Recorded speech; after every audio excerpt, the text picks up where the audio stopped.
What's happening, people? Welcome back to another stream. Do you know what I'm saying? Welcome back. We've got David on today. He will be joining the stream today. So welcome, everybody. I know it's a busy time to stream, but guess what? I believe in my channel, and I believe you guys deserve good content. I can't stream at my usual time at 3:30. So you know what? Let me stream early today. Let me go early today and make sure I get the content out there for you guys. So make sure that we're subscribing. I know we hit our goal, which is very, very good, of course. And we've now hit 1,600 subscribers. Woo! I mean, I'm the only one in the room, so when I'm saying that, it's kind of mad, but we actually hit the goal. But what's really important now is, especially when those people going live, that we're hitting the like button, we're showing love to the movement. Big up Leo in the chat.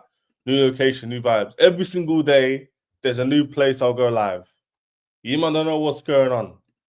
And if we can get good numbers on this live here during the day, when loads like 3, 4, 5 YouTubers going live, it will say a lot about the stream. They're saying say a lot about the channel. And that's kind of good for me to see that. Do you get it? So let's make sure that everybody inside this building is enjoying the content. Let's make sure we're hitting the sun. And let's make sure that everybody in here is enjoying the content. You know what I'm saying? David will be joining shortly. We're going to have a nice discussion on the Chelsea. Nothing too, I'm saying, too serious. Nothing too deep. Maybe Jimmy will join. Maybe he won't. Do you know what I'm saying? So be everyone in the chat. And first and foremost, we need and we must, and I must, talk about the events of yesterday morning. As many of you may know, Diogo Jota, the Liverpool forward, the Portuguese Liverpool forward, was in Spain. And unfortunately, him and his brother died in a car crash. And I think they were overtaking, and the tires inflamed, and they burnt on fire. And literally, I think they unfortunately passed away straight away. And when I saw that news, I was at first I was like, it has to be not fake, but I was like, oh, maybe it's a crash, and people were speculating. And then when we found out, and you saw the videos and everything like that, I was like, wow, this is real. And I would like to send all my prayers. I've already prayed because I'm a praying person myself. I've already prayed to the family. I've already prayed for everybody involved in terms of the people around them, the fans, everybody. Because at the end of the day, he's a high profile and people pass away all the time. But I think what's very important is that it shows that life is very precious and all this content stuff's all fun. But at the end of the day, you don't know what could happen. So everyone on the stream right now, anything could happen to anybody. And obviously, I pray that nothing happens to any of you guys. But I'm just saying that please don't take life for granted. And I do TikToks and stuff where I go more in depth and all these topics. But, you know, we have to speak on them. We have to show condolences. And I hope that everybody involved and everybody in this chat who's affected by it, including me, they can find peace, and then the family can go to God and find that solemn in their heart. And you know what, they look at the good times, you know what I'm saying? So hopefully they do that. And yeah, I will never forget. And these kind of things you'll never forget. So let's keep praying for them. And I know during the season, when football starts, they can always 20th minute, we'll probably have a clap. So yeah, it's one of those things. I'm not happy by the news since yesterday. What are you referring to, bro? I'm talking about Jota at the moment. Our Jota about 100%. Tribalism aside, it's not about football, it's bigger than football. And people say, oh, it doesn't matter what team you support. Bro, like, it's someone who's passed away. It doesn't matter what team it is. He's passed away. So it's kind of irrelevant what team you support. It's a human being. So, do you know what I mean? But yeah, Stephen didn't say that. I'm saying that in general. Yeah. Where are you right now, bro? Listen, I'm everywhere right now, G. I'm everywhere. I don't know what Where's Pappy means by this, by the way. I don't know what Where's Pappy means. I'm hoping it doesn't mean anything. Oh, you ain't just Jota. Oh yeah. I was confused. I was like, what's he referring to? I was thinking, what? I never knew that. Do you know what I'm saying? But yeah. Wait for David to join. You message him now. But I'm gonna put a quick poll in the chat. And it's a very, very simple question. And hopefully, you know, David can join and he can vouch for himself so he can answer this question. But I'm going to get straight into this news, straight into the very important questions we need to ask each other. And the first one is going to be, yeah? Let's start a poll. You ready? Enzo Fernandes the most important player? So is Enzo Fernandes the most important player for Chelsea Football Club? Let's put your votes in now. Let's put your votes in now. Let's go. I should have said one of, but you know, I just put is he the most important? But you know, it's one of them ones, isn't it? So let's see.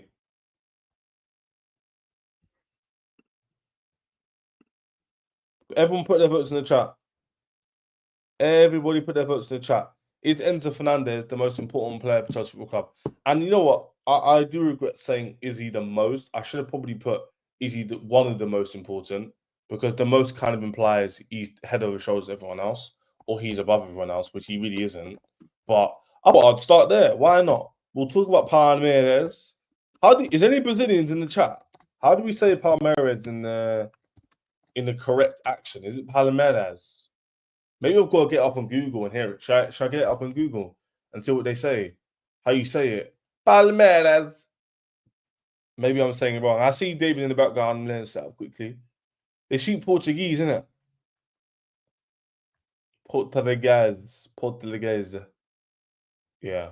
Portuguese Brazilian. So how do you say... Wait, hold on. Wrong laptop. Palmeiras. Can you guys hear that? What? No sound. Frauds. Oh my gosh, I've been conned. Man said no sound. As a non-Chelsea fan, no, Fairs. Is Kudus chosen Spurs? We're going to speak on it. Don't worry about that, bro. We're going to speak on it. I want to see the votes in the chat about Enzo Fernandez. I want to know what you lot think about Enzo Fernandez. That's what I want to know. I want to know what you lot think about Enzo Fernandez being the most important Chelsea player. I'm going to say one of the most important. Maybe not the most important, but maybe one of the.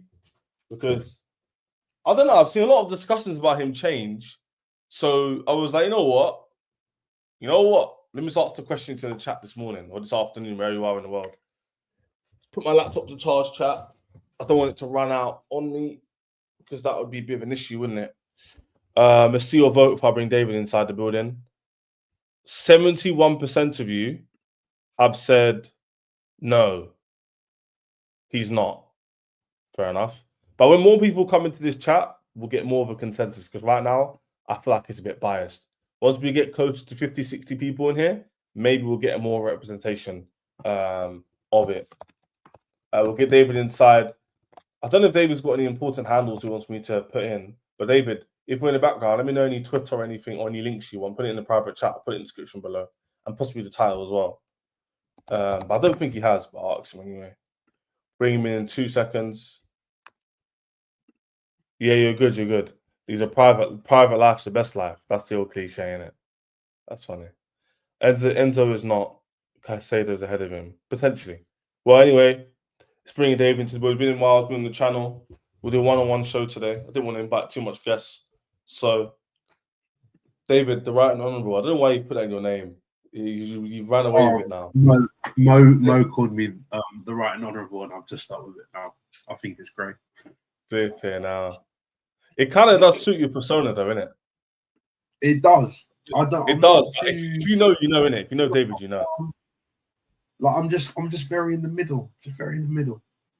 So I feel like I can be an impartial judge on things, even if my emotion. That's literally what I was going to say, like judge, lawyer type. When lawyers actually aren't. Actually, lawyers are meant to be, but you know what I mean. Estevao utter woke nonsense. How was that woke? It is Estevao Derby. It is literally an Estevao Derby. Yeah, it's literally Estevao Derby. Big up Judge David with a question mark. I mean, that would be copying Judge Mo's name. Do you know what I mean? But, you know. I can't be Judge David, no. Yeah, it doesn't ring the same. It doesn't ring the same, especially if David's a biblical name. David, if you know from the Bible. Honorable, yeah. Right and honourable is suits. Yeah, it just makes sense, it makes sense. But ask questions to the chat to want the chat a bit, get more people in there involved in the chat, David. I said, is Enzo Fernandez Chelsea's most important player? You know, so I put that into the atmosphere. And he might be more, he might be in the top 5. He might be in the top no, this 5. is for you to elaborate. It's for you to elaborate. But you believe, I think by far and clear away number 1 is Caicedo, and I think him and Palm. It's like he's not far and away clear, but it's like there's like a bracket. There's like 2, and then there's like 5 guys, and then there's the rest. The 2 up there. Okay, David, here's a better question then. Who would you say was the most important the last like 10 games of the season? Because I wouldn't say the other name you're thinking of wasn't. Palmer wasn't. Caicedo and Palmer. You still say Palmer was very important. Not important, that's the wrong point. Like he was the most important player in terms of if he's not there, the way I think about this question is if I didn't have them, how much would our results have changed? If we don't have Palmer, even when he's not playing well, we're going to be in a sticky situation, very sticky situation. I think that will change this season though, with the players we're bringing in. I think if we bring in Joao, Kudus, he won't be as relied upon as much. I think so. Maybe, but I don't know. Maybe he gets less attention on him because teams last year kind of went, we'll just focus on this guy, shut him down, and then we'll see what they can do. And then towards the end of the season, we start figuring out other ways to go about it. But for me, it's Caicedo and Palmer are 1 and 2. There's no argument. And then afterwards, you get into your Cucurella, your Enzo Fernandez. Who else is there? Yeah, Lavia when he's fit. There's another band. He's injured again, by the way. Yeah, it is. It is what it is. Bro, he's got a muscle injury, so he can't even play today. And Caicedo's out. So we've got Asugo and Santos. So no, it'll be KDH. Oh yeah, probably would. I think he'll put KDH in the attacking role. He'll drop Enzo back to play with. What and then play with Asugo. Asugo, yeah, because Sugo's most similar to Caicedo. It's mad. Yeah, it's a bit of a shame. Oh my gosh! And this is what we don't want to happen. Is this James and CDM? 1,000,000,000% doing it. No. He's doing it. He's doing it. He's doing leave it. That in 20. No, leave that in 2025. Oh my gosh! Leave that in 2025, please. My word! If I see that tonight or tomorrow, even can't have. It's very likely, that innit? No, actually no, because I think he's got to understand that it don't work. It doesn't work. I know. There's I think there's been like one game where I thought, this wasn't too bad, but no, they're very far between it. They're not really often when you say that.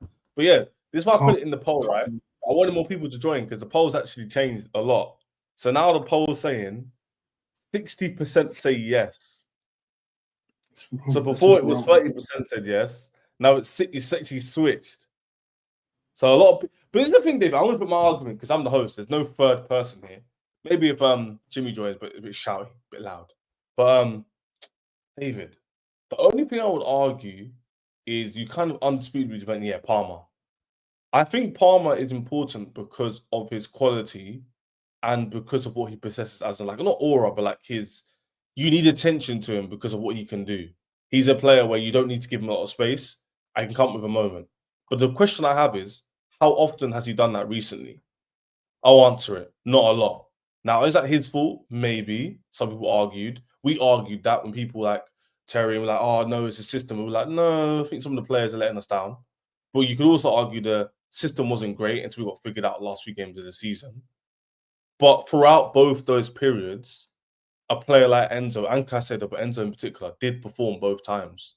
So when the system was poor, he was still a standout in terms of he was still given the best he could in terms of his position.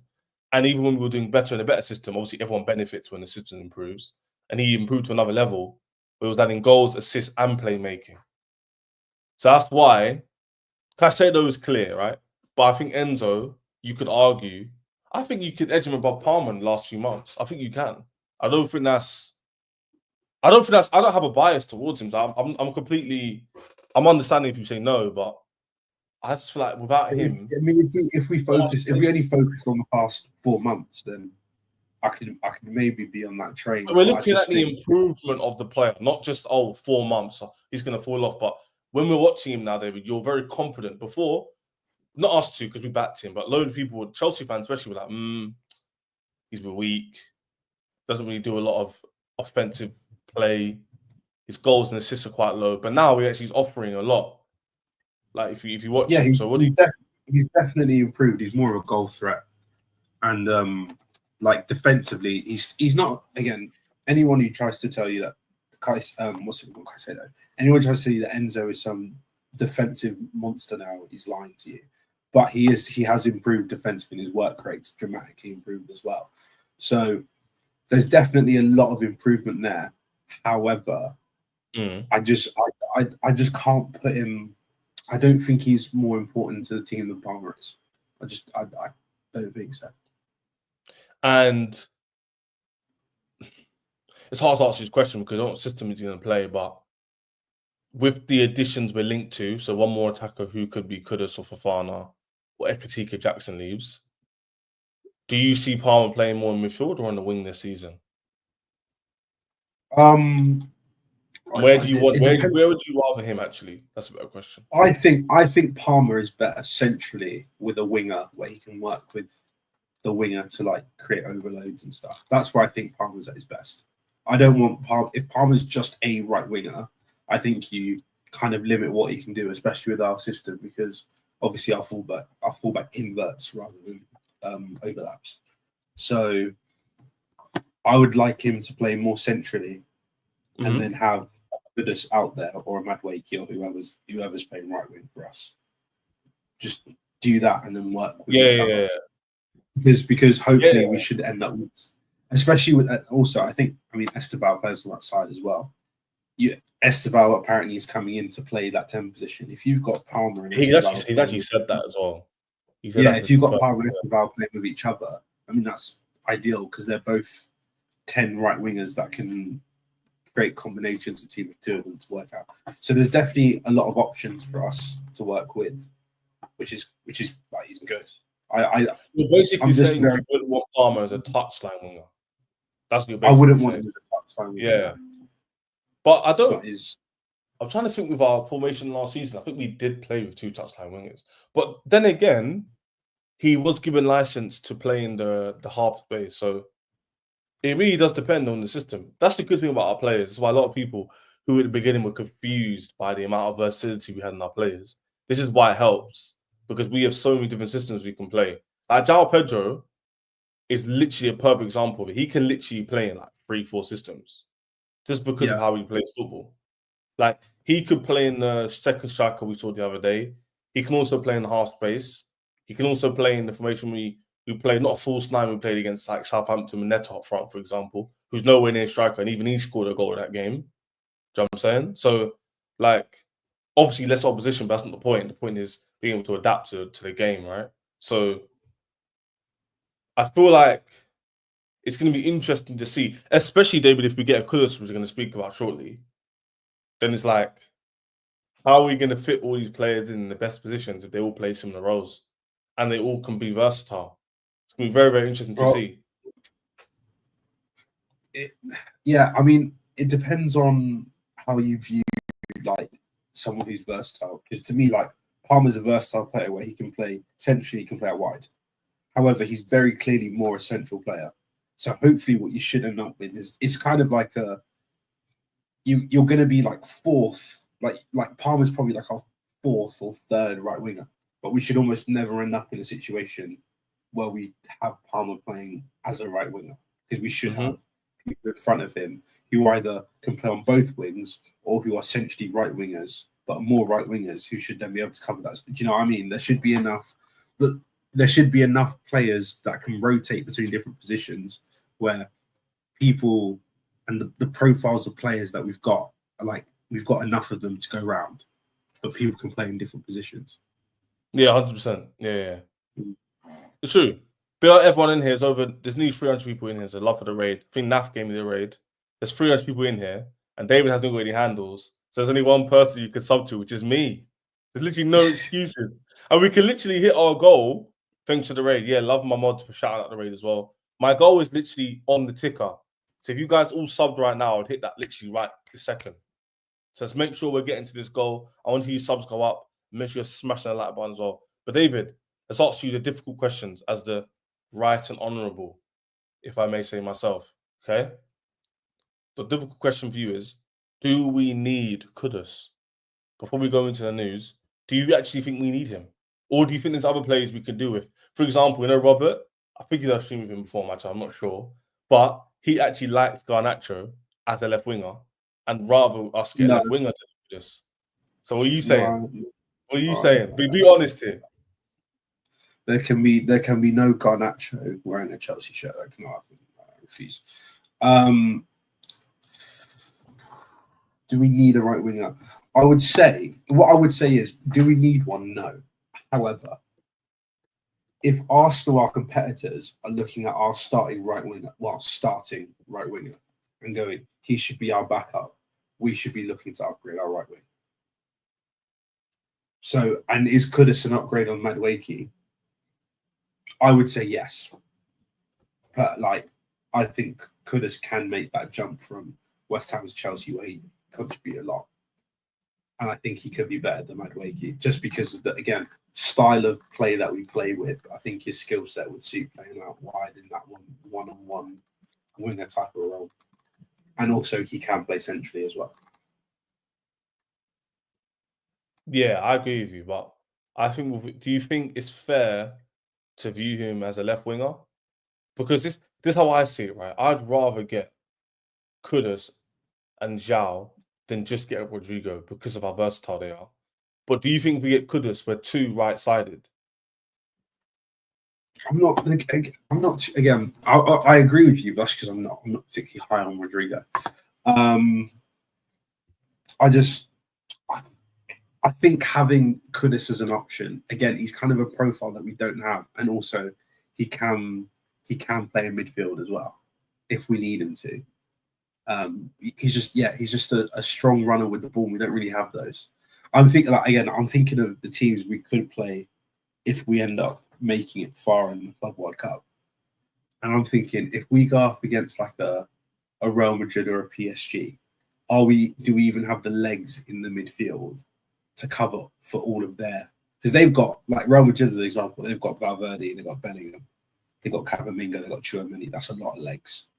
We've got Caicedo who can cover, but Enzo don't really have the legs like that. But if we were to have a Kudus in there as well, someone who could, harry those midfielders, pick up the ball, drive with it, give it off, go out wide, do what he needs to do. I think that's a massive benefit to the squad. Yeah, athleticism is a word. So we kind of lack it. Caicedo brings it in terms of, even he's not the quickest player, but he's extremely good at positioning and tackling and whatnot. So he's okay. But Enzo is a decent defensive midfielder, but again, he doesn't have the PMP, you could say. He doesn't have that. He's not even slight. He's just not that kind of player. Doesn't have the build for it, which isn't his fault. Santos, they view as more attacking as well. So even he doesn't probably have those attributes. People praise Santos more for his ability to do both, but more so his attacking prowess. And Joao Pedro is the same. He's not a box-to-box midfielder. He's an attacking midfielder or second striker. So even Kudus, but I get what you mean, because Kudus has got that PMP, so he can tuck in and do the running for Palmer, for example, who's not going to do that as well. Even though Palmer does defend, there's a misconception that Palmer doesn't defend, which is false. But I get what you mean, innit? That's Joao Pedro's role. So why do you need Kudus? Is what Callis is trying to say. Be it Kalis or Callis with a comment. David, got a response to this?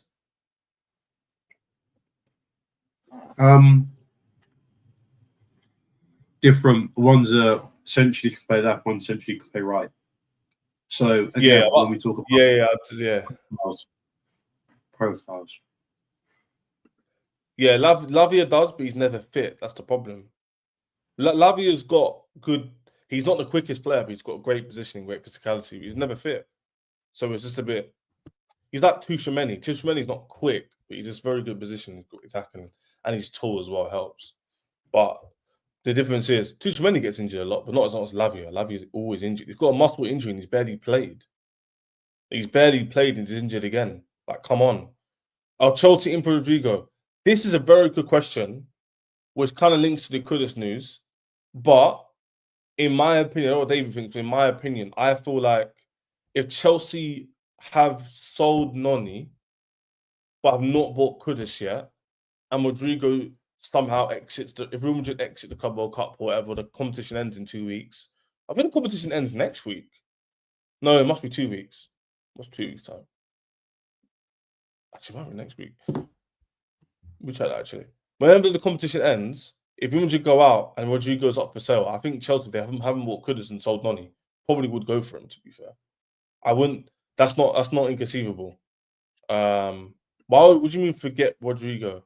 The wages say no. False. Chelsea have already said they're willing to break their wage structure for Rodrigo. So that's actually not true. Maresca still likes Noni. Well, he'll probably like Kudus better. It's not. He probably likes all his players, but it's who's better for the system. And Noni is good. Noni's not in the title because I've spoken about it so many times. But I'll get David's opinion quickly. What do you feel on Noni leaving to Arsenal?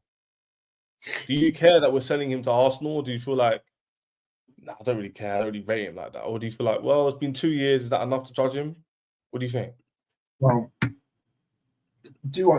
I mean, for the right price, I mean, I'll sell him anywhere.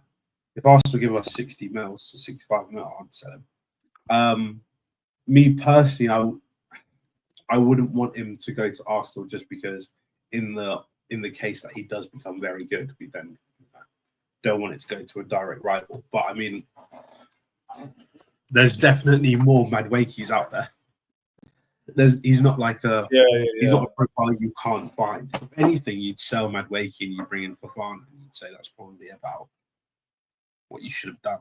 But am I fussed about him going to Arsenal? I think there is a good player in there, but I don't think especially for Arsenal as well, I don't think he's going to be the needle mover that gets them from I don't think he's the needle mover gets them from an Arsenal POV, innit? From second to first. I don't think that's him. Yeah. So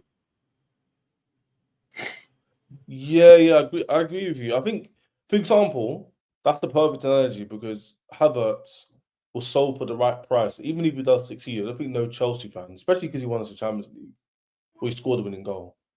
No one's going to be like, oh, he's doing well at Arsenal. I think some fans will care if he wins a trophy there, like a Premier League, and we haven't won one yet for a while. Fairs. But because we've got the right money for him, it's kind of like whatever happens, happens. I think the same goes for Noni. If Noni goes 50 plus million, I don't think any Chelsea fans going to care if he gets 10 Premier goals for Arsenal. Especially if we reinvest that money in players that everyone rates. I put that in quotation marks. I don't really know much about Fofana. And obviously everyone rates, for example, Rodrigo, and everyone rates Kudus. So if we were to get them two players, that for me would be an upgrade on what we have. So again, would people care if he bangs at Arsenal? If we get the money, get upgraded players? Probably not. So it all depends on the context, right? If we, for example, sell Noni but keep Gittens only, then that might be a problem. Do you know what I'm saying? But I don't think we'll do that. Listen. I think if we were to sell Noni, we'd go and get somebody else to fill that role. Exactly. Stephen, I asked the same question was given to Rob and all the panelists are coming in. David, I think we haven't had a 1-1 show in a while. Every single player is up for sale for the right price. That's called a market. Everything in life is up for sale for the right money. Everything. So of course, if people ask stupid questions, they go, if someone came in for Santos for 18 million, would you sell? Well, duh. Well, 18 million pounds. Yeah, someone came in. You want Santos that bad? Do you remember? Do you know what this reminds me of? You remember when Hudson-Odoi got the like from Bayern Munich, right? The Bayern Munich said one, no. And and you look back at it now and go like, why did we say yes? Because again, to be a 70 mil level winger, you've got to be one of the best wingers in the world. Like Rodrigo is going for 70 mil. Can I hang my hat on? Could I hang my hat on? Hey, we need to talk on this. Let's talk on it now. On Hudson-Odoi being as good as a Rodrigo. No. I thought you were going to go on a different route. I thought you were going to talk about does the value match the player? Because is Rodrigo really worth 90 million? No, he's not. But he plays for Real Madrid and he's won Champions League and this, that, and the other. But my point is that like the level you have to be worth money is so high. Is you've got to be thinking the odds of this player ending up being this is 100%.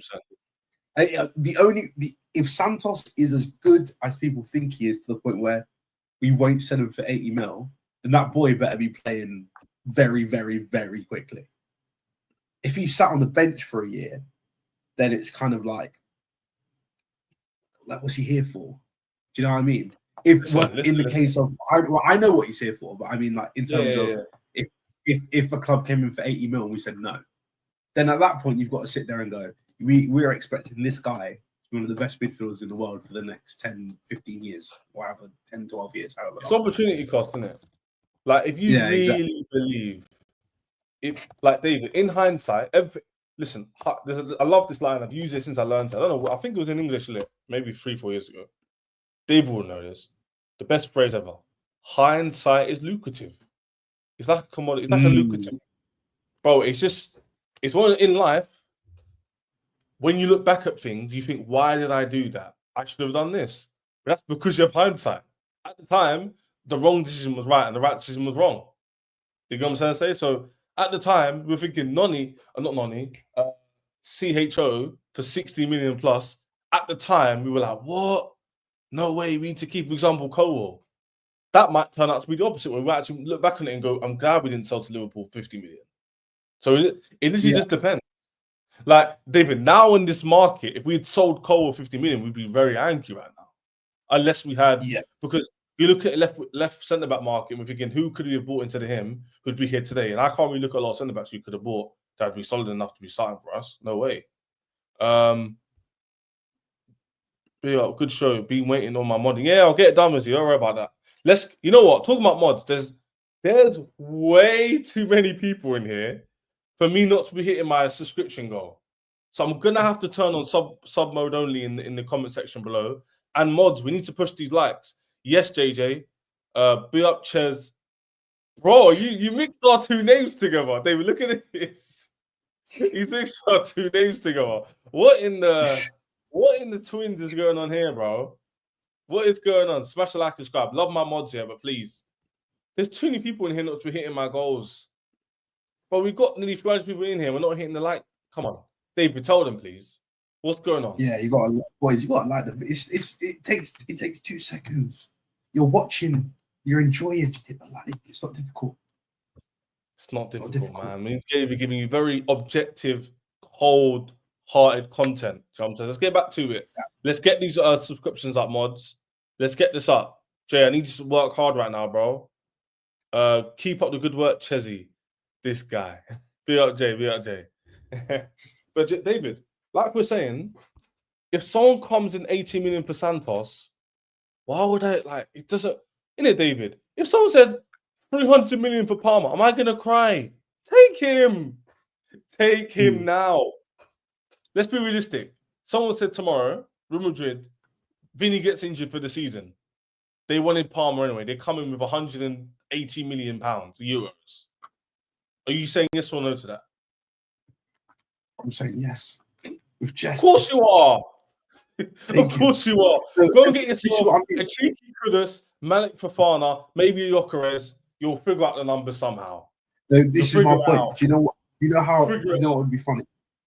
Because we could, in theory, don't want to sell. I believe Ches is in this camp as well. We both don't want Santos to leave, but he's just an example. Yeah, I don't want him to leave. It's an example. Yeah. If we sold Santos for 80 mil, and then the club went and bought Osimhen, people would be like, "Oh, that was worth it."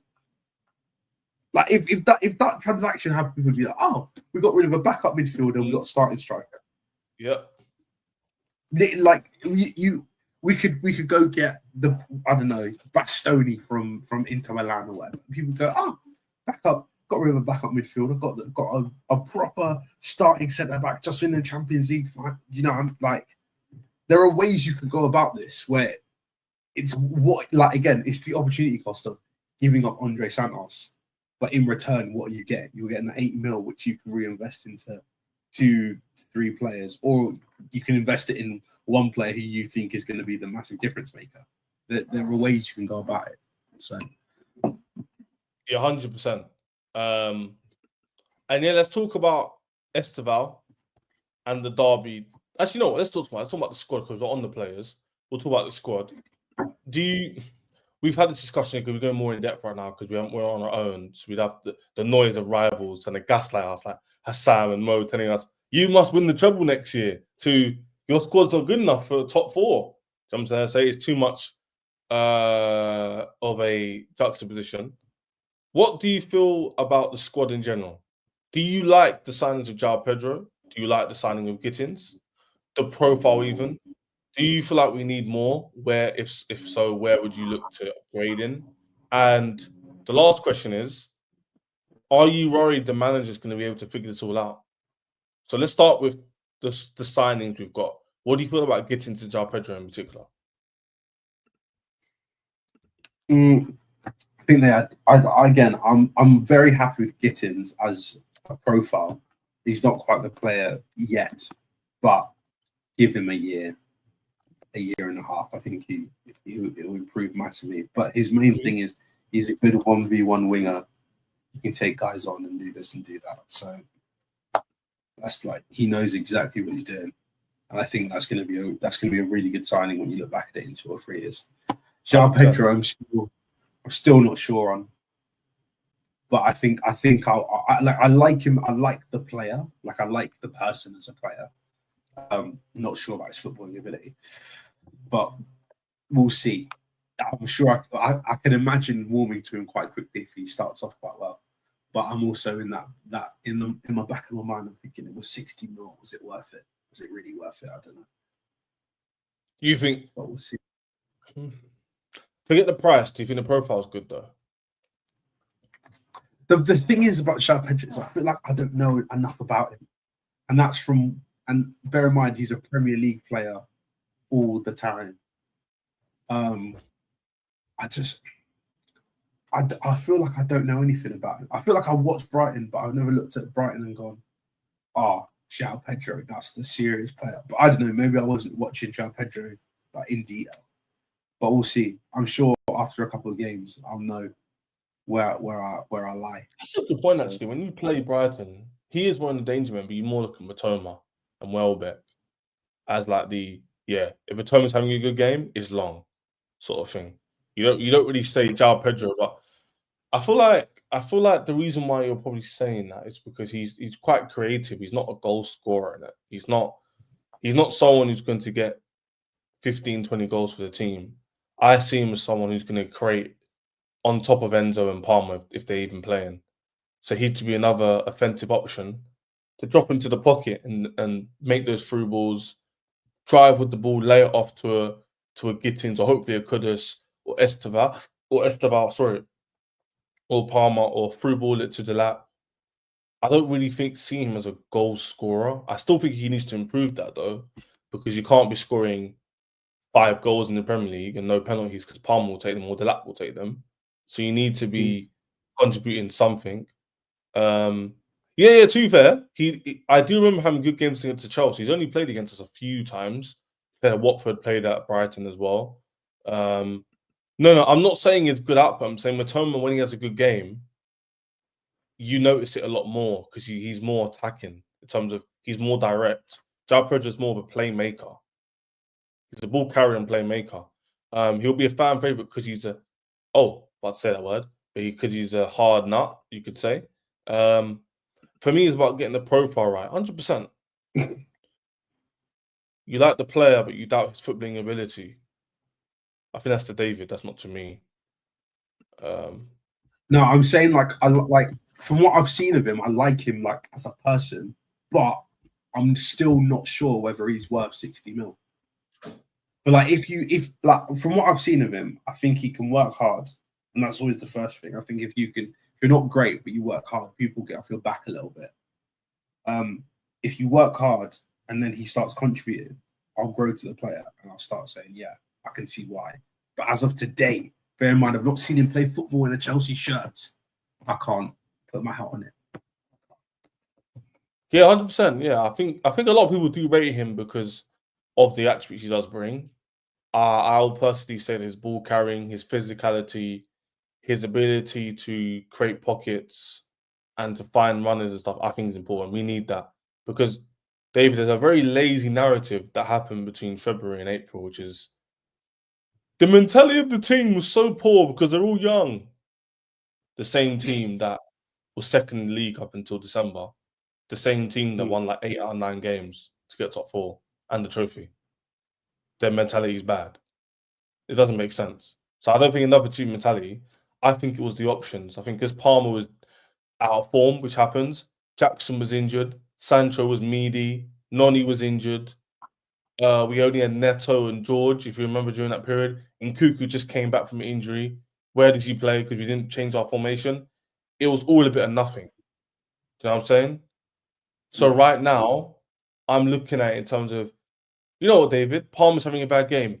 Right. Let's push him to the right. Let's put Estevao in the middle. Joao in the pocket. Let's put Joao up front or in the pocket. Take off Palmer. Put Kudus on the right. So you've got loads of options now. You can go, you know what? I'm assuming Kudus joins because we're going to get another forward. I'm assuming it's him. But it could be anybody, can Malik Fofana, whatever you want to say. Ekatike. We're going to put this player here, this player here. So now there's more options, David, against Brighton away. During that run-in where you've got Champions League, Premier League, FA Cup between that January and March, you can now play Joao up front for one game, or Jackson on the left, or Estevao in the middle, or on the right, or Neto on the left, or whatever we need to do. I think it opens up the doors a little bit more. Because last season, if Palmer was off form, in terms of creative-wise, you're looking at Enzo, and that's about it. And luckily, it was enough. But David, you're testament to this. Even during our running, there was more praise for our defense and midfield than there was for our attack. It wasn't because of our attack why we're winning all those games. It's because you weren't conceding a lot of goals, which is an issue. That's a problem. 100%. Because you can't. Like, that's not sustainable. I felt like the best defense, but they won nothing. David, you get my point? Like, yeah, I feel like most of our praise was our midfield. Everyone started clocking on to how good how good Caicedo is. And then our defense was quietly going about their business to the point where there was a point when we were like the third best defense or like the fourth best defense in the league. And everyone was still like, oh, Chelsea's defense is rubbish. And I remember even going into the Forest game when people were like, how are you going to get past that? Forest defense is so good. And I just remember being sat there being like, they've conceded more goals than we have. But again, because you know, we've got bozos in net and stuff. Yeah, it's because of how we concede. It's because of how exactly. All of that kind of stuff went out the window. But again, we've definitely needed to improve that front line because I felt like it's been the weakest. Well, it probably has been the weakest between that and the goalkeeper. But it's one of those things where it's like I'm not sure if is our attack good enough to like get us out of tough situations. Our midfield is. Our set pieces actually are, to be fair, as well. Attacking them, not defending them. Defending them is still whatever. But it's the defense and the attack are the two positions where it's kind of like we're still very 50-50 on it. But I think the attack's had the reinforcements that it's needed. The defense still need some more improvement. Yeah, 1 billion%. 1 billion%. But yeah, if our defense was the same, but we improved our creativity and our finishing, we'd still be a better team. So even with the same defense, we'd still improve. But we still need, like I was arguing the other day, so we're having this debate, David, about how people are saying we need a centre-back or a goalkeeper to compete, not to win. Some people will argue we don't need a new goalkeeper, we need a new centre-back to partner Cobble, and that would be enough. Some people believe if we got rid of Sanchez and got a better goalkeeper, that would be enough. I think to win major trophies, we need to change both. But to compete, I think if we got a Man Yang or a good centre-back on the right, it'll be fine. But again, if we want to compete, that's a different argument to winning, you know? And that's the debate that we always have with people, right? Because even me and you, David, we've been very, well, I can say for myself, I can say for you as well, we've been very the same train of thought since 2022 May, which is we believe what they're trying to do. sometimes how they do the execution of it is questionable. But I understand what they're trying to do. That's why I backed it. And so far, we've been proven correct because we're actually improving quite well. Okay? But the question remains is if you want Chelsea to challenge next year, that's a different window to you want Chelsea to win major trophies, which is why I get confused and people demand us to win major trophies against teams that don't even win major trophies a lot themselves, barring City. Yeah, You know what I'm no, saying? it's weird. Because No, Liverpool's very... last Champions League win was before Chelsea's. So use that as context, people. The only team that's for the Champions League more recently is City. It's again, if we win, we're winning trophies in a time when we probably shouldn't be, and we're still building towards something. But that's how I think Chelsea has always been, and that's how it should always be. That doesn't mean if we lose an FA Cup tie, it doesn't mean you should sack your manager. But at the same time, we should be aiming to win all the trophies we're in. And last year we did win a trophy. Maybe was it arguably the smallest one? Probably, but we still won it, and we had to win it. We've got every chance of winning the Club World Cup, which is, even if you don't count it as a serious cup, the fact we've got 100 mil out of it, I will be celebrating. Don't get it twisted. After this round, it starts getting even more inviting. This is what if we win tomorrow. I think we get 60 if we win mil tomorrow. There's no reason why we couldn't win. David, tomorrow's game is gonna be tough though. We're gonna speak on it. Robert's joining, who's another rational guy. Everyone knows Robert. I don't think David knows, but he will get to know him. When Robert comes, we'll speak briefly on the game tonight and how important it is. But yeah, Dave, the money and stuff, and with the squad, I don't know. It's interesting. Do you feel the same level of ambiguity? People who don't know what that means. Do you feel the same level of questions than you did last season? Or are you feeling a lot more confident with the squad as it stands? Of course, we signed Kudus or I have questions, but they're completely different questions. My questions last year were, how good is this manager? Can he implement like a style and this, that, and the other, and all the other stuff that comes with it when you've got a new manager with a young squad? You don't really know where it was going. Now my questions is how much can you kick on? Do I have the same amount of questions? Probably, but the questions are, how far can we go in the Champions League? Can we win a domestic? Can we win a domestic trophy? Can we do this? Can we do that? They're different types of questions. Last year it was, can we be somewhat consistent? Can we finish, in the top 5 and hope that the Champions League spot drops to 5th? Do you know what I mean? Those were the questions. Now the question is, can we actually compete? I still say no, but the question I'm asking the people who do think we can think so. And do you know what I mean? We've progressed, which is the key here. We've definitely progressed. My biggest question is, last year we competed until, well, I don't know, December, like early January. Can you now compete to March? Because again, if that time we're competing gets longer and longer, we can in theory finish in the same position we did this year. We can finish 4th. If we compete until March, I'd say that's progression. And then my question after that would be, now can we go and win a league? If we do that, then with more. I'm going to be with you. I honestly believe if this team can get used to winning consecutive games that we did at the end of last season, because remember, David, a lot of people, which is very fair, there is actually a correlation, David, between the last 10 games and the next season. Do you know that? There's a big correlation between the last 10 games and how the season goes. Usually teams that do well the last 10 are teams who are usually relegation, who survive the next season after. We've got like the Brentfords, Forest, all these kind of teams, right? Where the lead stayed up, I think, 2 years in a row, where they do well at the end of the season, and that kind of lets them have the same core, the same mentality, goes into the start of the next season. Chelsea now, be all right. I know Robert just woke up. Be up, Robert in the building every single time. Two rational individuals. Perfect show for this conversation. Dave and Rob, yeah. This team, to 2 seasons back to back has shown they can close out seasons. Facts. We've shown it now 2 seasons back to back. So Chelsea have proven that now.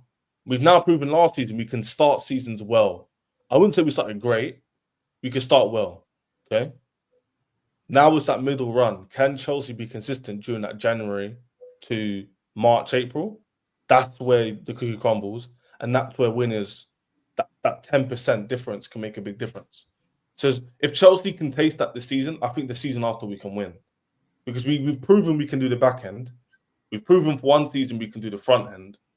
Can we sustain that for the middle and just be up there competing? I'm not saying be leading by 10 points. I'm just saying, like you said on the stream, David, the other day, be like 5 points within Liverpool or like Arsenal. So you're just like 1 win away from like being competitive. You know what I'm trying to say? I think that will say a lot about the team because I still don't look at the attack right now and go, oh my gosh, there's loads of players that can bail us out of trouble. Like Ipswich at home 2-2. I don't know. Maybe Joao Pedro adds a bit more. Gittens is direct, I guess. But I still need to see it on the pitch before I get too excited. But I would say the profiles are good profiles. Be it Rob, man, we're just speaking about the squad in general in the title. And we're just talking about how we feel about the team. Briefly about Estevao. We can speak more about the game now if we end of the stream.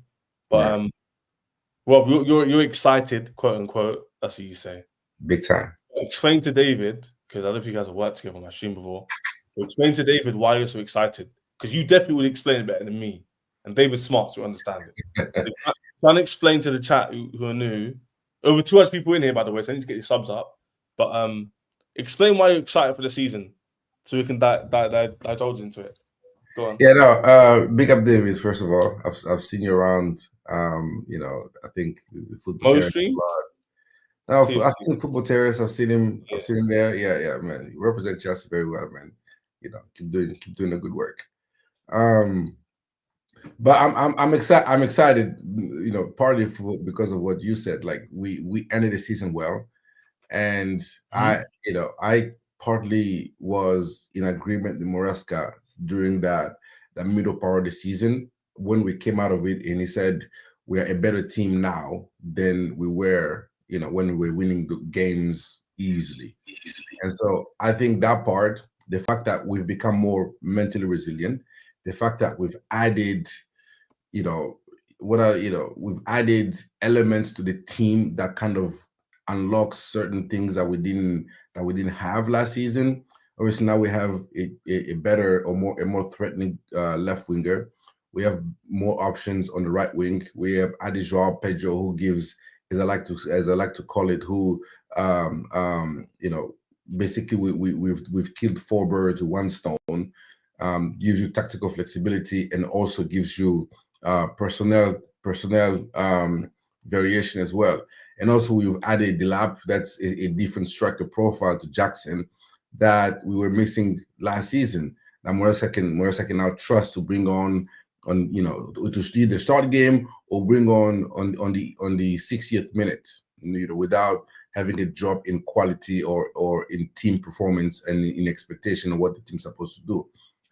So I am excited about that part. I'm excited that we have midfield depth now. We got Enzo Fernandez. If he's tired, you got a Santos there. A Sugo there can relieve Caicedo, and so like all throughout. And I don't think we're quite done yet with this summer. I think there's a chance to bring in a center back or kind of a left center back / left back in, for instance, a Heto. And then I don't think the Magnan deal is dead in the water. So with all that those factors being said, I don't think our attack would be as stagnant as we became last season. I think our defense will probably get better, or even if it stays the same, I think we'll do just fine. And I think our midfielders will not get run into the ground like they were last season. And so I think a combination of all those factors. But that's why I keep saying I'm excited, and I wouldn't be shocked if we mount a title challenge where we are eating around the title race come March time, going into the the final stretch after the national break, that we are properly one of the options to win the league. So that's primarily why I'm excited, man. So we'll see how it pans out, but I'm looking forward to the season already myself.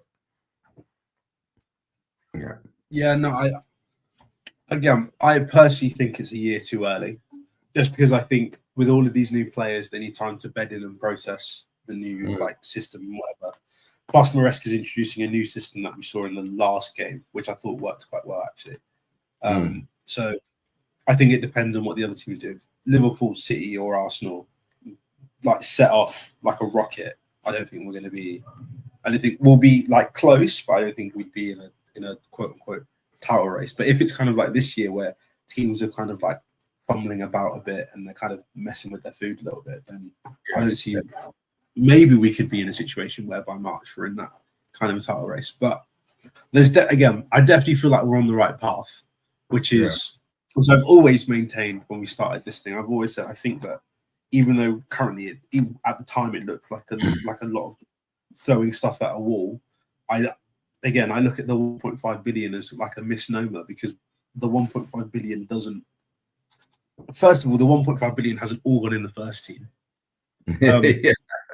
400 mil again, 300, 200, 300 mil of the 1.5 bill is potential.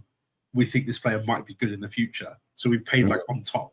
So Gittens is not a 55 million pound player now, but he might be an 80 million pound player later. So currently we're still a lot of that money is, we think in a couple of years this team's going to be really good, and I think that as well. And then another 300 mil of it is players that will never play for the team again, but will just sell for a profit. I.e., Petrovic, we signed for 12 mil, and now it looks like he's going to be sold for 25 mil. That's clean double profit. So again, I still think this team it's progressing in the right direction. And what I do actually like about what we've done is that the players are in or about the same age, so they're going to grow together. So you won't end up with it's sort of it's literally if you imagine yourself when you growing up. Imagine you had a 28-year-old leg and a 21-year-old leg, quote unquote. Do you know what I mean? You've gone through on one side you would have had a massive growth spurt, and then on the other side you'd still having that small leg. And suddenly you're walking you're always rocking side to side. Whereas I feel like we've kind of kept everything within the same bracket. So when we do make that step, it's the whole team makes the step. Not our arm is really long, but I'm still walking around I'm still 4'11", but my arm is 8 inches long. Do you know what I mean? It's kind of keeping everything together so that when we do progress, it all progresses as one. But I think that progression is, we're looking at winning in 2026, 27, not 2025, 2026. But if we were to compete in 25, 26, would I be shocked? No. And I think that the really good thing about Maresca is that we have a system and you can see it, and no one's going to tell me that we don't play a certain style of play. Every game I go, I know that we are going to play a certain style. Whereas when I was under older managers, it was kind of today I'm either going to run a lot, or I'm going to try and hold the ball, or I'm going to do this, or I'm going to do that. I'm kind of going to score goals however they land to us, and the ball kind of fell in the right spot. Whereas with Maresca, it's I'm scoring this type of goal. And I think we're now always getting to the stage with Maresca, where Maresca goes, he's thinking of the opposition, but he's kind of this is how my team is going to play. And if we do this, this, and this against that team, we're going to win. Whereas I felt like with other managers, it was kind of this team's going to do this, this, and this to us. I'm going to build my team to kind of counteract that. And yes, there are times when you need to do that. But I felt like with other managers, we were doing that a bit too much, and we were kind of getting lost with what we were doing. Whereas now it's kind of we're going to do this, and then we might slightly stray away from it, but the principles will stay the same. And that's the kind of manager I think you need now in modern football. You make excellent points. You make excellent points, and I think on your point to how the other is going to start. I think from what I've noticed is that they're adding significant element to their teams, right? Liverpool have added verts, so they have to be forced to change the way they play. They were usually, heavily, the creativity came heavily from the right hand side with Trent and Mo Salah, right? And now they have to start figure out a way of how to go through the middle with verts. So that's a change in style. I'm not sure how quickly they're going to adapt to that. Man City, for instance, now you have a Reinders and you have Marmoush, and I don't know what Pep is trying to do with them, with Haaland and Shirky and all that. And then you have in Arsenal who's gonna pretty much bring a top striker, whether it's a Gyökeres, who changed the way they play than they did with the way we have it. I think primarily our style of play is not gonna change. We just have different personnel, right? We can keep exactly the same lineup or the same setup, and just have Gittens instead of or Sancho, or you have a Joao Pedro instead of, or you have a Delap instead of Jackson. But the core is still the same. Cucurella still inverts, or Enzo still makes those runs, and I think I like our continuity better than what the rivals' continuity would provide. They might be in the team for longer. They might have played longer together. For instance, at Liverpool with Van Dijk and Mo Salah and Alisson, for instance.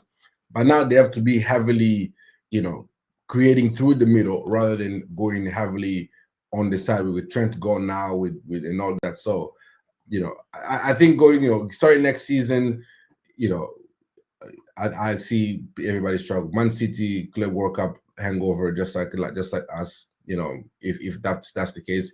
Arsenal. You see Liverpool struggling as well. What's that? Do you see Liverpool struggling? Do I see Liverpool struggling? Because I don't. I think it will take them time to adapt. Like creating, like losing Trent is a big piece, right? Like you had that creativity that switched the ball, the diagonal cross that Trent used to do all the time to provide creativity, and I just don't think either Bradley or a Frimpong offers that.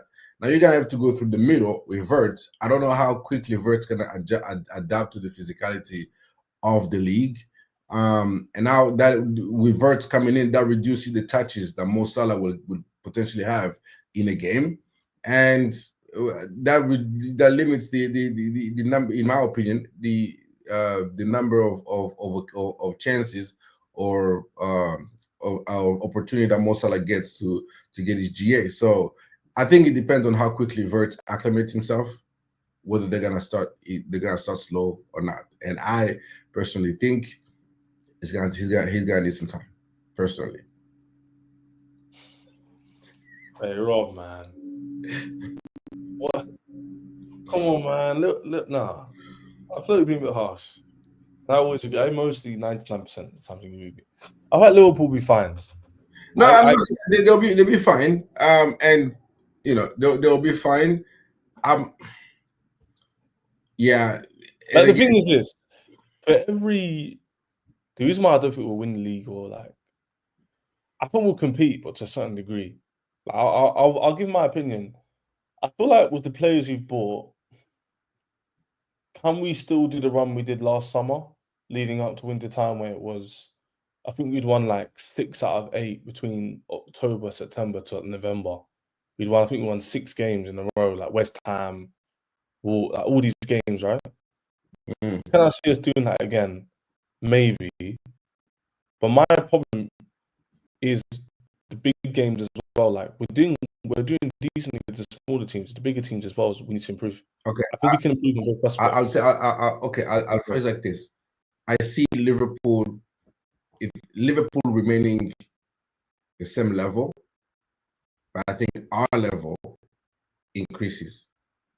Right. So to what degree though? Because their level was quite good. They were able to throw away the last 5 games of the season and still win the league. No, I agree. It's because we went. They won like 1 out of their last 6-7 games and still won the league easily. No, that's what I'm saying. Yeah. To what degree is that? How long? How much did they win the league by? I know. In the end, it was like 5 points.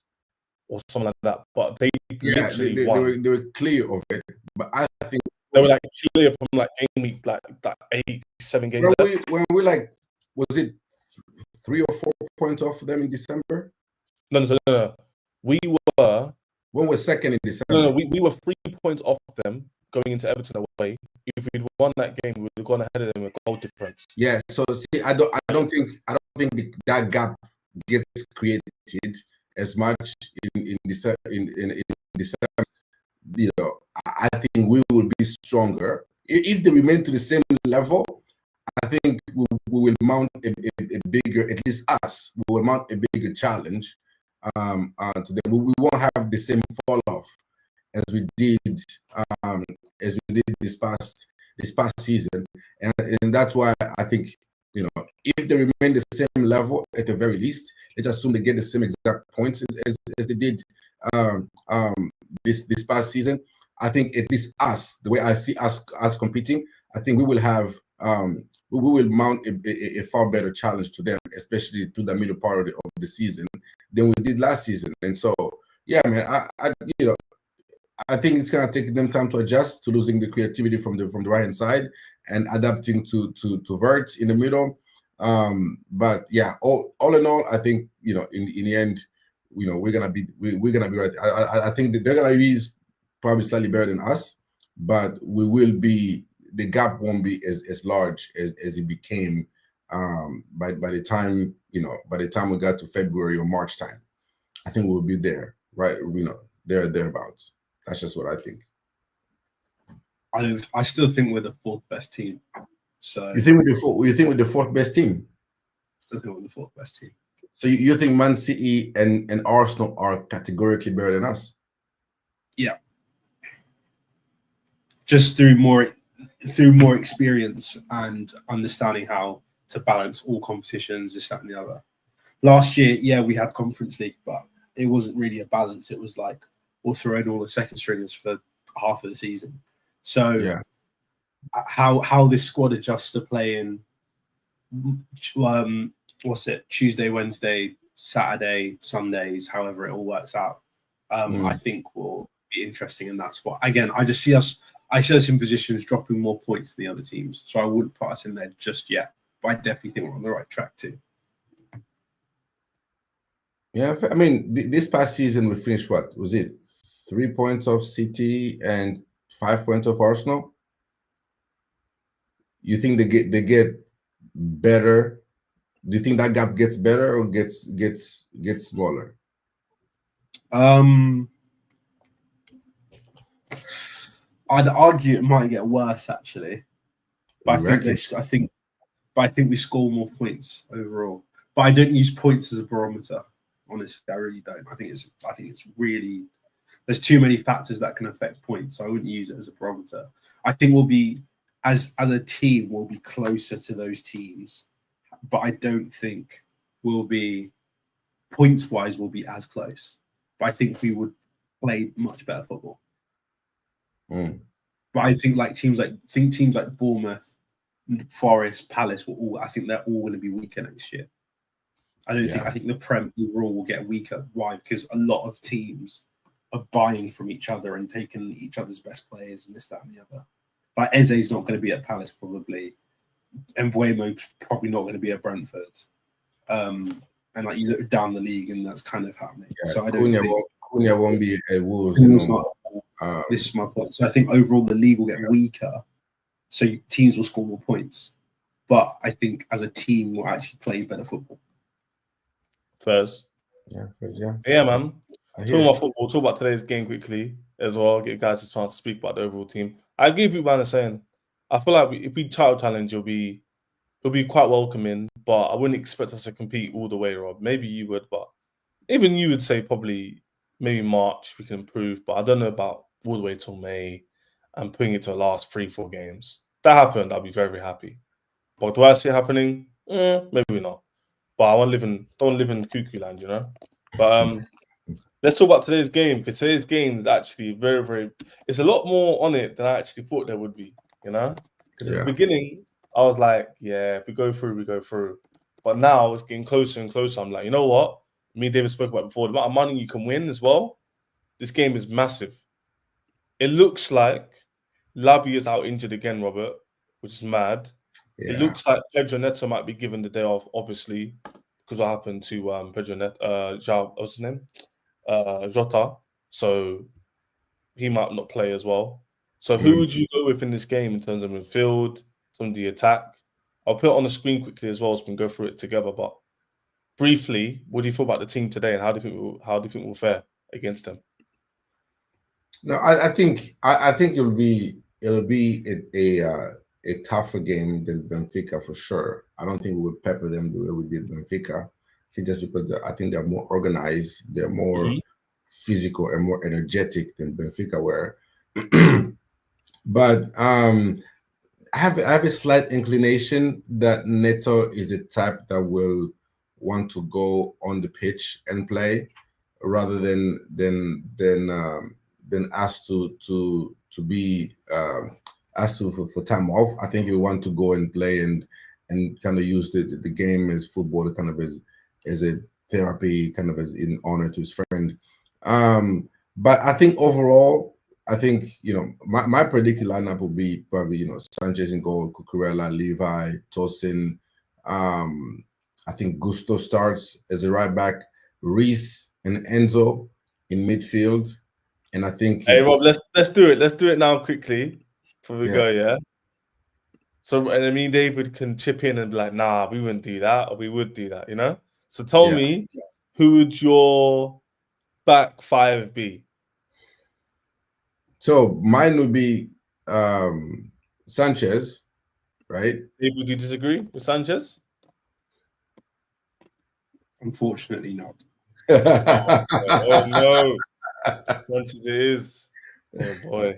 I can't believe he still plays for us. It's actually a joke. He's the best goalkeeper at the Club World Cup, Oh. Let's go. No, keep going. Cucurella left back. Yeah.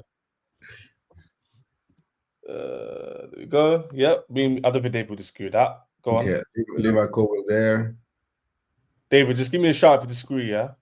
I'll be impartial on this one. Right centre back. Toss in there. Dave? Yeah, I'm with Tosin as well. Why not Chalobah? Just for the audience, they're wondering.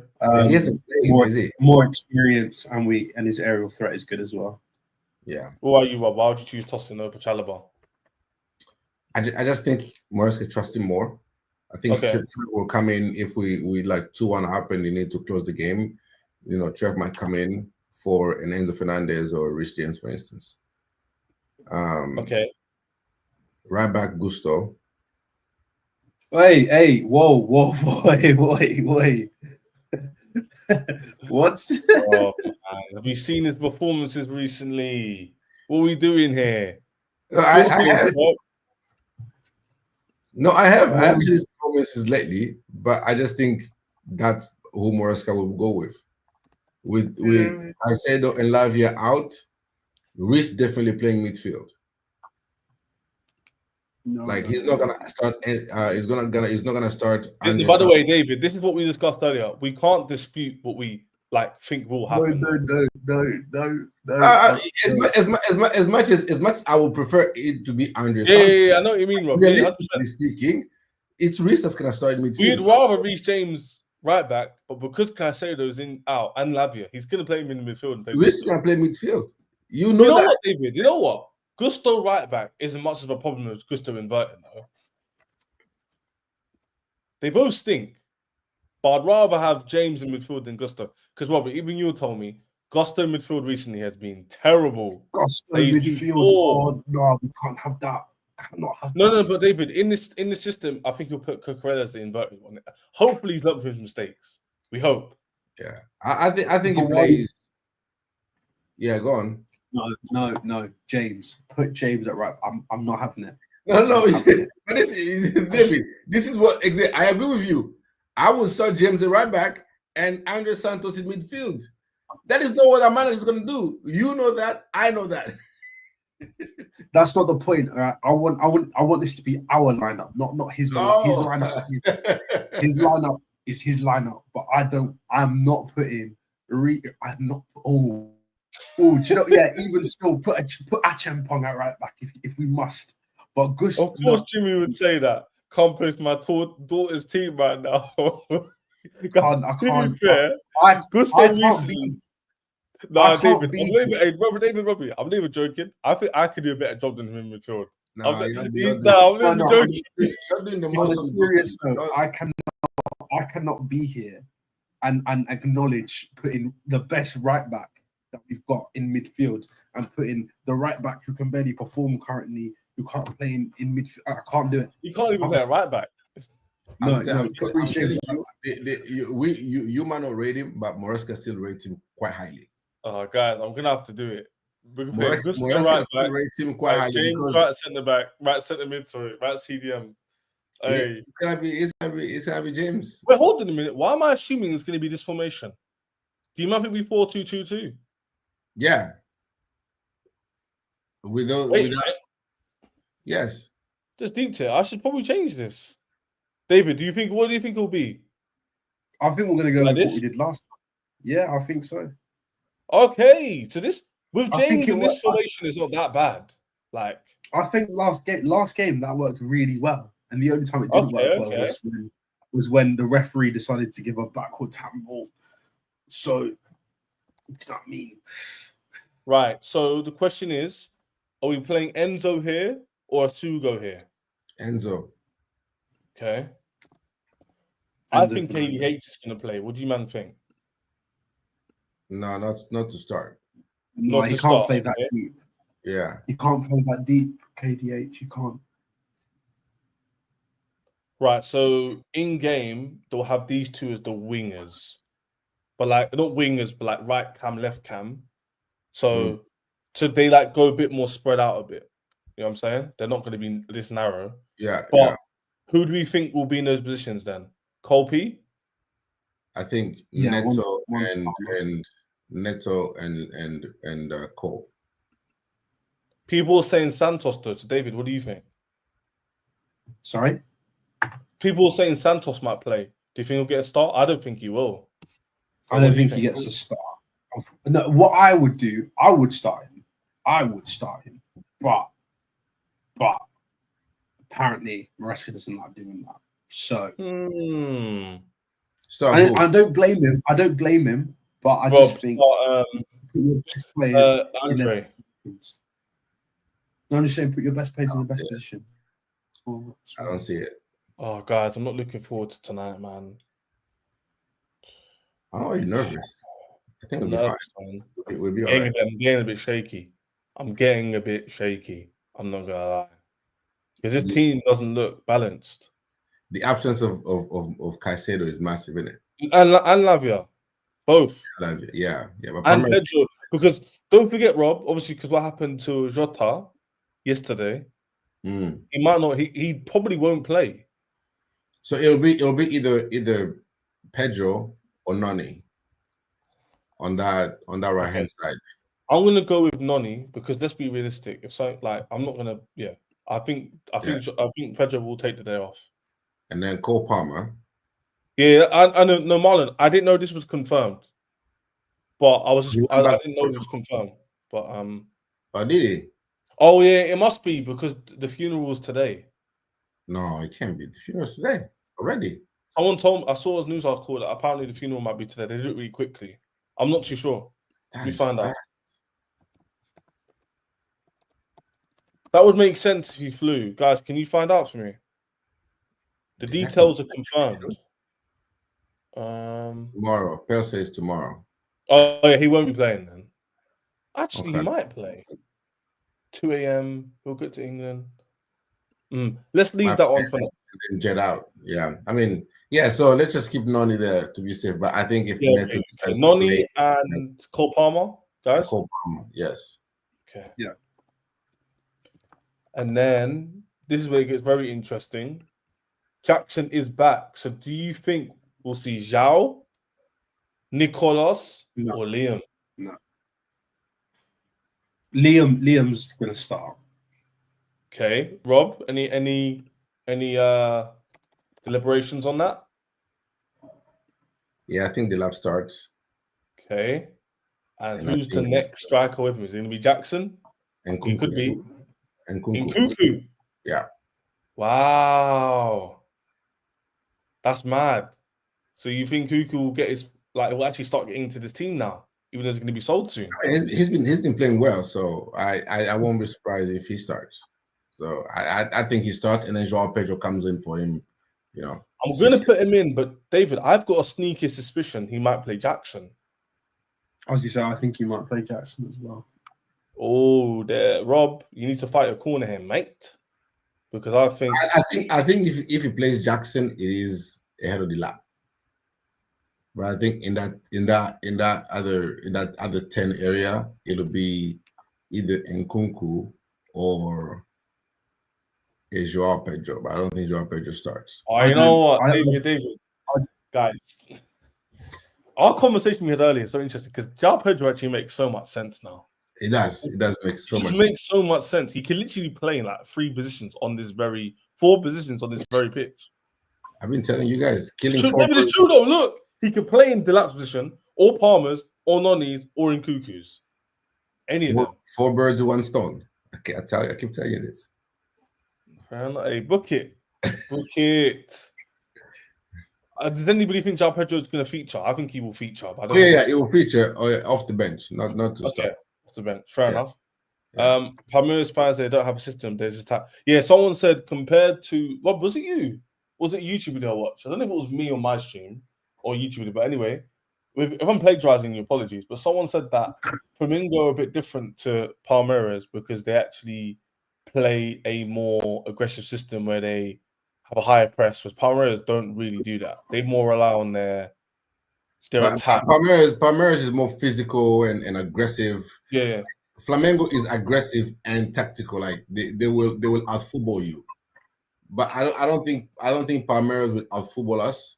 I think if we don't bring a level of physicality, they would bully us. Palmeiras as well.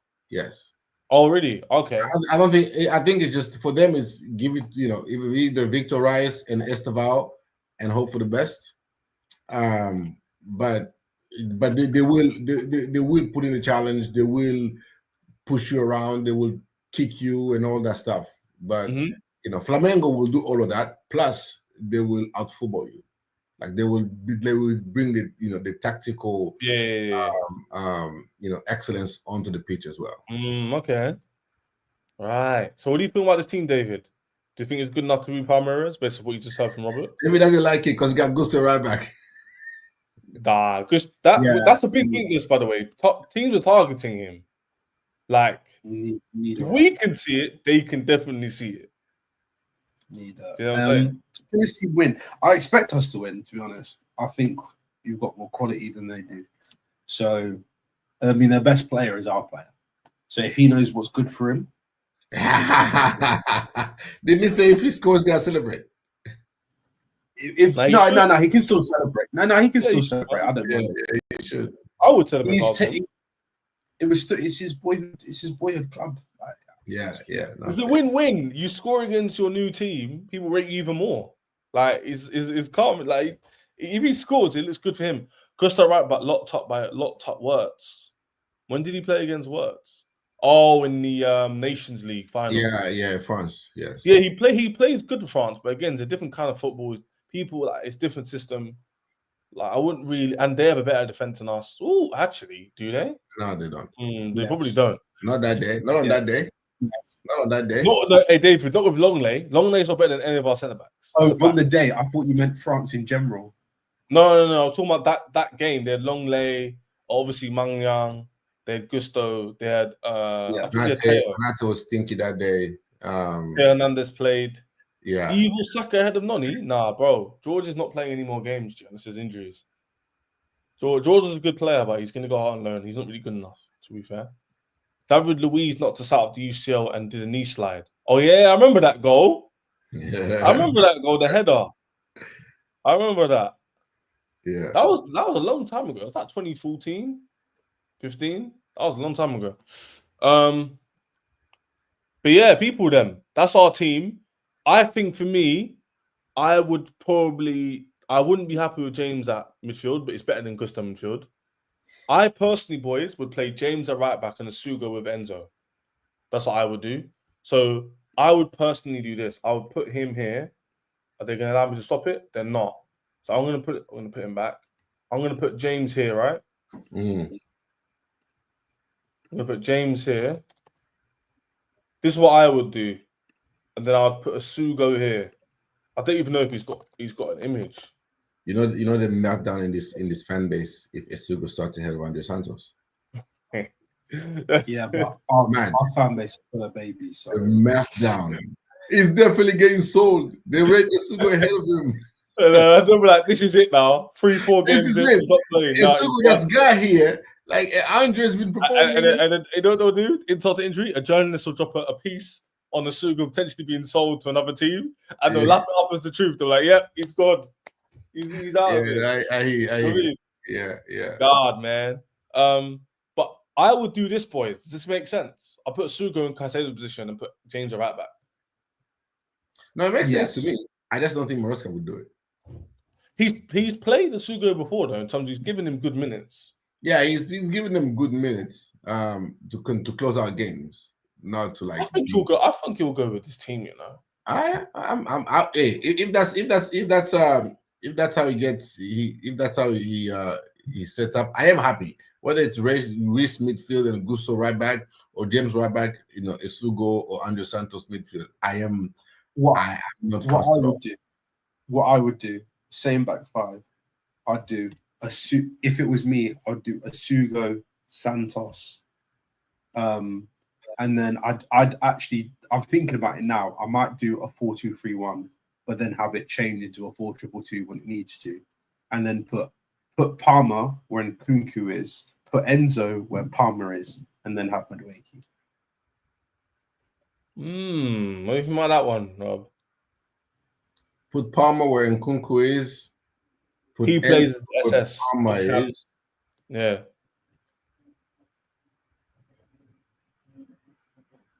Yeah, that's what he's been doing. To be fair, like against Benfica, it was Enzo and Palmer that played in those double tens. It was Neto was the one that was holding the width on the right hand side, and Cucurella was overlapping Palmer on the right on the left hand side. So I can see I hear it. I hear the shout, but I just don't think he starts with a Nesugo Andre Santos midfield. No, knockout. Oh, no way he's going to do that. He's definitely not doing that.